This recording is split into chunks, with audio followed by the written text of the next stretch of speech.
बिस्मिल्लाहिर्रहमानिर्रहीम। अस्सलाम वालेकुम। Welcome to my channel cooking with Nabira. उम्मीद है आप सब ठीक ठाक होंगे, अपने घर में खुशबाश होंगे। आज मैं बना रही हूँ फ्राइड राइस और बीफ साशलिक, जो देखने में बहुत ही ज़्यादा खूबसूरत लग रहा है और खाने में भी बहुत ज़्यादा जायकेदार और मज़ेदार थे। तो चलिए आज स्टार्ट करते हैं। सबसे पहले मैंने एक घी गर्म किया है, उसमें मैंने प्याज ब्राउन करने के लिए डाल दिया है। प्याज हम बिल्कुल लाइट सा ही ब्राउन करेंगे और फिर उसके बाद उसमें हम डाल देंगे अदरक लहसुन का पेस्ट, तकरीबन 1 टीस्पून। अदरक लहसुन का पेस्ट को हम हल्का सा भूनेंगे। उसके बाद हम इसमें ये सारी सब्जियां डाल देंगे, जिसमें टमाटर है, मटर है, गाजर है और शिमला मिर्च है और थोड़ी सी हरी मिर्च है, जिसको मैंने बीच में से कट कर दिया था। इन तमाम चीज़ों को डालने के बाद मैं इसको फ्राई करूँगी। इतना फ्राई करना है कि बस उसमें से खुशबू आने लगे और फ्लेम मेरा बिल्कुल मीडियम है, हाई नहीं है, लो पे मीडियम है। ये देखिए ये तेल मेरा छोड़ दिया सब्जियों ने और ये अच्छी तरीके से फ्राई हो गए। इनकी स्मेल बहुत प्यारी सी आ रही है। अब जिसमें मैं डालूँगी सोया सॉस और चिली सॉस। इनको डालने के बाद फिर से मुझे 1-2 सेकंड के लिए भूनना है। अभी मैंने सिरका इसमें ऐड नहीं किया है। जब मैं इसमें राइस शामिल करूँगी तब मैं सिरका डालूँगी। ये अच्छी तरीके से भुनना चाहिए। ये भुन जाएगा तो फिर अब इसमें मैंने थोड़ा सा नमक ऐड किया है। नमक ऐड करने के बाद अब मैं देखूँगी कि बिल्कुल पानी इसका ड्राई हो चुका है, तेल ऊपर आ गया है। अब मैं इसमें पानी ऐड कर दूँगी चावलों के लिए। 2 गिलास मैंने पानी डाला था। हाफ़ केजी मेरे राइस थे, जो मैंने आधे घंटे पहले से भिगो के रखा हुआ था। अब जब इसमें बॉयल आ जाएगा इस पानी में, उसके बाद मैं इसमें राइस डाल दूँगी। ढक के रख देना। ये देखें बॉयल आ चुका है। अब मैं इसमें राइस डाल दूँगी। राइस का पानी अच्छी तरीके से निकालने के बाद पानी एहतियात करिएगा कि पानी इसमें हिसाब से डले, ज़्यादा ना डले ना कम डले। ये देखिए पानी बस इतना है कि मेरे बस चावल से 1 इंच ऊपर होंगे पानी। अब मैंने इसमें सिरका डाला है 2 टेबलस्पून भर के और हिलाने के बाद मैं इसको रख दूँगी ढक के मीडियम टू लो फ्लेम पे, जब तक हम आते हैं अपने बीफ की तरफ। बीफ मैंने बॉयल करके रखा हुआ था। ये देखिए मैंने हल्का सा नमक डाल के इसको बॉयल कर लिया था ताकि ये गल जाए। अगर चिकन होता तो मैं डायरेक्ट फ्राई करती। अब मैंने इसमें डाल दिया है 1 टेबलस्पून भर के कॉर्नफ्लोर। उसके अलावा मैं डालूँगी इसमें सोया सॉस तकरीबन 2 टेबलस्पून भर के और चिली सॉस 2 टेबलस्पून भर के और 1 टेबलस्पून मैं इसमें डालूँगी सिरका। इन तमाम चीज़ों को मिक्स करेंगे अच्छी तरीके से और मिक्स करने के बाद मैं इसको तकरीबन 1 आवर के लिए छोड़ दूँगी मैरिनेशन के लिए। 1 आवर के बाद मैं इसको लूँगी और इसको मैं फ्राई करूँगी। ये देखिए मेरा तेल गरम हो चुका है। अब मैं इनको फ्राई कर दूँगी। मीडियम में ही फ्राई करिएगा, ज़्यादा हाई नहीं करिएगा वरना ये फ़ौरन रेड हो जाएंगे, क्योंकि ये तो वैसे भी गले हुए हैं मेरे बीफ और बस हमें फ्राई करना है। ये देखें मेरे फ्राई हो चुके हैं तमाम बीफ।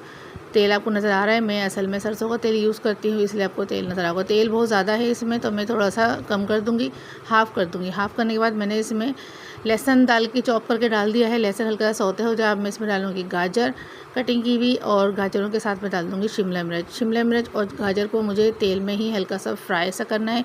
अभी इसमें प्याज और टमाटर मैंने नहीं डाला है, क्योंकि प्याज डालूँगी तो वो फ़ौरन गल जाएंगे और टमाटर डालूँगी तो वो अपना पानी छोड़ देंगे, जिसकी वजह से ये शिमला मिर्च और गाजर भी फ्राई नहीं होगी, इसमें वो स्मेल नहीं आएगी। तो इसलिए मैंने पहले इनको अलग से फ्राई करना है। उसके बाद मुझे इसमें टमाटर ऐड करना है जब ये अच्छा सा फ्राई हो जाए।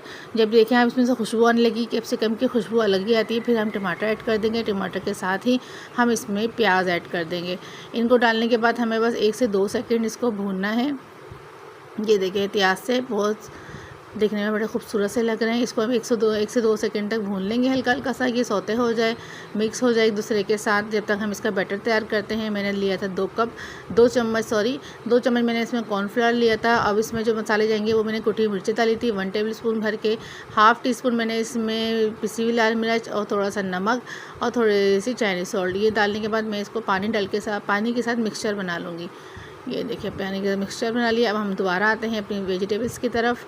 वेजिटेबल्स ये देखिए मेरी सौते हो चुकी है, शाइनिंग से आ गई है, तेल ऊपर आ गया है इसके सारा। अब मैं इसमें बीफ ऐड कर दूंगी जो मैंने फ्राई करके रखा हुआ था। बिस्मिल्लाहिर्रहमानिर्रहीम। बीफ ऐड किया मैंने। बीफ ऐड करने के बाद इसको फिर से मिक्स करना है। मीडियम फ्लेम पर हमारा पैन रखा हुआ है, याद रखिएगा पैन मीडियम फ्लेम पर रखा हुआ है।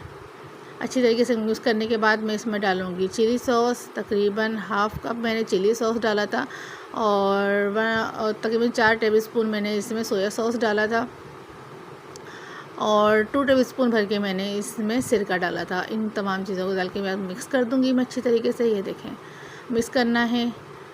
जब आपको ऐसा लगेगा कुक हो रहा है, क्योंकि अभी ये देखिए पानी पानी सा अलग अलग सा हो रहा है, जिसकी ये अभी थोड़ी देर बाद ये मिक्स हो जाएगा अच्छी तरीके से, फिर मैं इसमें वो बैटर डालूँगी। जब तक मैं देखती हूँ चावलों का। ये देखिए माशाल्लाह माशाल्लाह मेरे चावल बिल्कुल तकरीबन रेडी हो चुके हैं, दम पे लग चुके हैं। ये देखिए कैसे खिले खिले से बिल्कुल राइस मेरे तैयार हैं बिल्कुल। अब इनको रख देते हैं, दोबारा हम अपने साशले की तरफ आते हैं। ये देखें ये मिक्स हो चुका है। अब देखिए पहले जो ये अलग अलग सा लग रहा था वैसा कुछ नहीं है, अभी अच्छी तरीके से मिक्स हो गया। अब मैं वो मिक्सचर इसमें डालूँगी कॉर्नफ्लावर का, जो मैंने बना के रखा था। ये बिस्मिल्लाहिर्रहमानिर्रहीम डाल दिया मैंने, इसको अब मैं मिक्स करूँगी।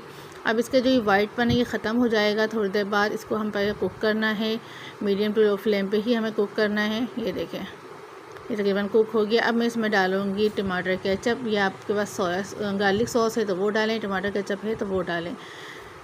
ये देखें माशाल्लाह से सब कुछ रेडी हो चुका है, राइस रेडी हो चुका है, मेरी साशलिक रेडी हो गए हैं और बहुत ही मज़ेदार से खुशबू आ रही है, बहुत ही जायकेदार खुशबू आ रही है। इसको प्लीज़ ट्राई ज़रूर करिएगा, और मेरे चैनल पे अगर न्यू हैं तो प्लीज़ सब्सक्राइब करें, बेल आइकन को प्रेस करें ताकि न्यू आने वाली वीडियोस आप तक पहुंच सके। और मेरी वीडियो पसंद आ रही है तो अपने दोस्तों से शेयर करें। अपना बहुत ज़्यादा ख्याल रखिएगा, दुआओं में याद रखिएगा। अल्लाह हाफिज़।